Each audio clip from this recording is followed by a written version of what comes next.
Assalamualaikum warahmatullahi wabarakatuh. Perkenalkan, saya Rias Aries Takamba, NIM 201110006,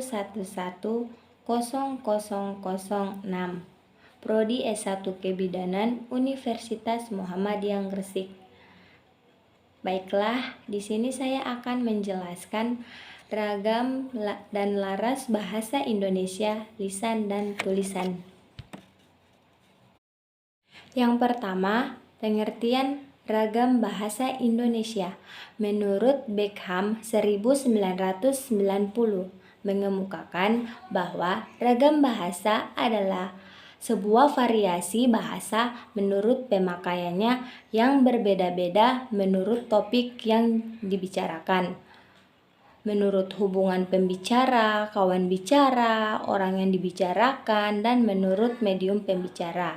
Sedangkan menurut Dendi Sugono 1999 bahwa sambungan dengan pemakaian bahasa Indonesia timbul dua masalah pokok, yaitu masalah penggunaan bahasa baku dan tidak baku. Nah, dalam situasi resmi seperti di sekolah, di kantor, dan di pertemuan resmi digunakan bahasa baku. Sebaliknya, dalam situasi tidak resmi seperti di rumah, di taman, di pasar, kemudian kita tidak dituntut memakai bahasa baku. Sedangkan menurut Fishman et 1968 mengemukakan bahwa suatu ragam bahasa ini, terutama ragam bahasa jurnalistik dan hukum, tidak tertutup kemungkinan untuk menggunakan bahasa kosakata ragam bahasa baku agar dapat menjadi anutan bagi masyarakat pengguna bahasa. Pada itu, yang perlu diperhatikan ialah kaidah tentang norma yang berlaku dan berkaitan dengan latar belakang pembicara atau situasi pembicaraan, pelaku bicara dan topik yang sedang dibicarakan. Kemudian yang kedua, faktor-faktor penyebab munculnya ragam bahasa.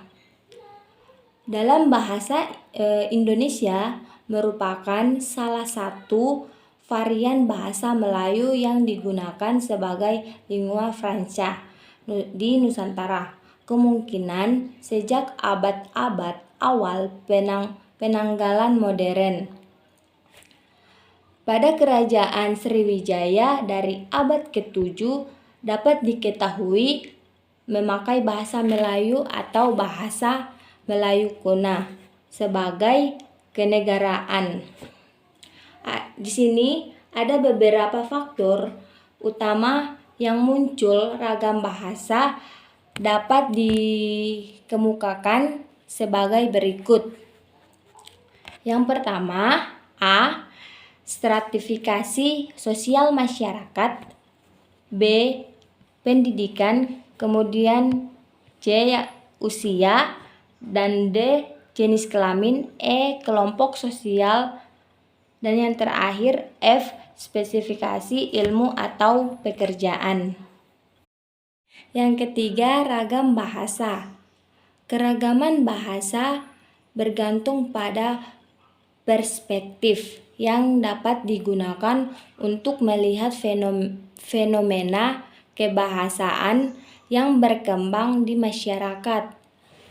Dalam beberapa perspektif yang dapat digunakan untuk melihat keragaman bahasa dapat dikemukakan sebagai yang pertama, di sini kita dapat dilihat dari media atau saluran yang digunakan. Dilihat dari media dan saluran yang digunakan, maka bahasa dapat dibedakan menjadi dua, yaitu bahasa lisan dan tulisan. Nah, yang pertama, Apa sih ragam bahasa lisan? Ragam bahasa lisan adalah bahasa yang dilafalkan langsung oleh penuturnya kepada pendengar atau teman bicaranya. Kemudian yang kedua, ragam bahasa tulis. Ragam bahasa tulis di sini merupakan ragam bahasa yang ditulis atau dicetak dengan memperhatikan penempatan tanda baca dan ejaan secara benar. Setelah itu dilihat dari bidang keilmuan. Dilihat dari perspektif keilmuan, antara lain kita ditemukan seperti ragam bahasa ilmiah, ragam bahasa sastra, ragam bahasa hukum, ragam bahasa jurnalis, ragam bahasa berdasarkan wilayah, ragam bahasa berdasarkan pembicara atau penuturnya, atau ragam bahasa pada situasi seperti ragam bahasa formal baku dan informal tidak baku. Yang pertama, ragam bahasa ilmiah. Nah, penggunaan bahasa dalam bidang ilmu pengetahuan di sini mempunyai sifat pemakaian yang spesifik sehingga kita dikatakan bahwa bahasa dalam bidang ilmu pengetahuan mempunyai ragam bahasa tersendiri yang berbeda dengan ragam-ragam bahasa yang lain. Kemudian yang kedua, ragam bahasa sastra. Pada ragam bahasa sastra ini adalah salah satu fenomena bahasa yang sosiolinguistik bahasa sastra yang memiliki karakteristik yang berbeda. Ada unsur permainan bahasa disiasati berdaya gunakan sedemikian rupa untuk mencapai tujuan efek tertentu dan efek estetis. Yang ketiga, ragam bahasa jurnalis. Bahasa jurnalistik adalah bahasa yang digunakan oleh wartawan jurnalis dalam menulis karya-karya jurnalistik seperti surat kabar, kemudian ada majalah, kemudian ada tabloid. Lalu bahasa jurnalistik ini dia harus jelas dan mudah dipahami oleh pembaca dan ukuran intelektual secara minimal sehingga mudah dipahami isinya. Oleh karena itu, bahasa jurnalistik di sini sangat mengutamakan kemampuan untuk bisa menampilkan semua informasi yang dibawanya kepada pembaca secepatnya atau bahasa yang lebih mengutamakan daya komunikasinya. Kemudian yang keempat, ragam bahasa hukum. Nah, di sini ragam bahasa hukum adalah bahasa Indonesia yang corak penggunaan bahasa khas dalam dunia hukum. Mengingat fungsinya di sini mempunyai karakteristik tersendiri. Nah, oleh karena itu, bahasa hukum Indonesia haruslah memenuhi syarat-syarat dan kaidah-kaidah bahasa Indonesia. Kemudian yang kelima, ragam bahasa pada kelompok anggota masyarakat suatu wilayah atau ragam regional. Dialek bahasa Madura, dialek Madura bahasa Medan, kemudian dialek bahasa Sunda, lalu dialek bahasa Bali, dan dialek bahasa Jawa. Setelah itu yang keenam, di sini ragam bahasa berdasarkan pembicara dan penuturnya. Pada ragam bahasa, dia mencerminkan pribadi sosial pengguna bahasa yang sering disebut dengan ragam bahasa sosiolek.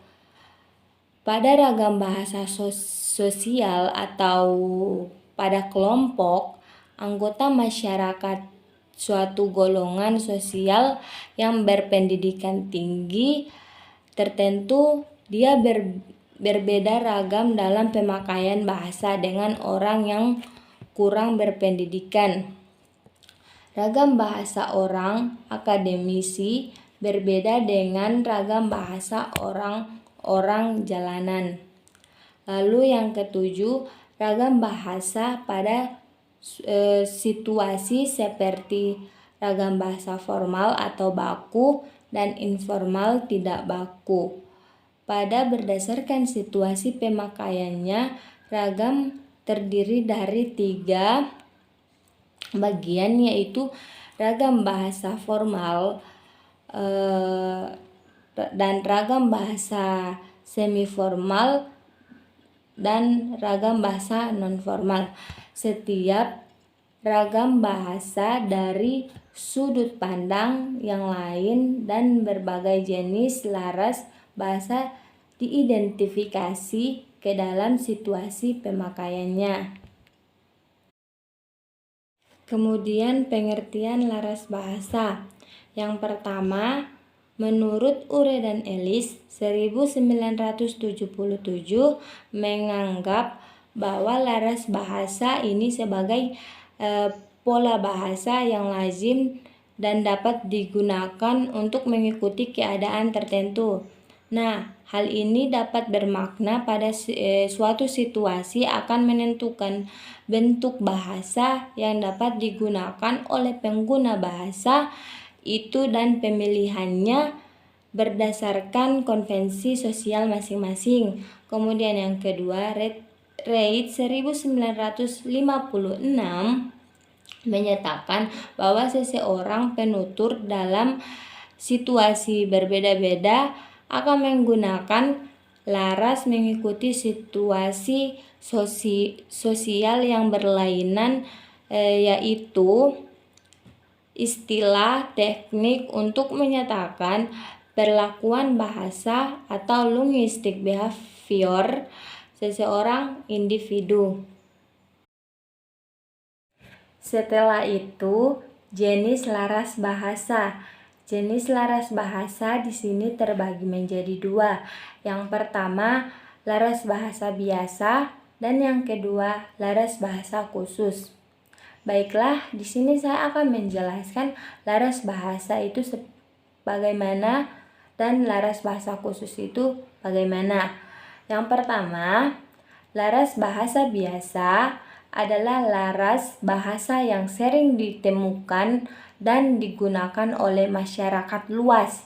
Misalnya laras bahasa yang dipakai dalam bidang hiburan seperti laras bahasa berita, penerangan, dan lain-lain.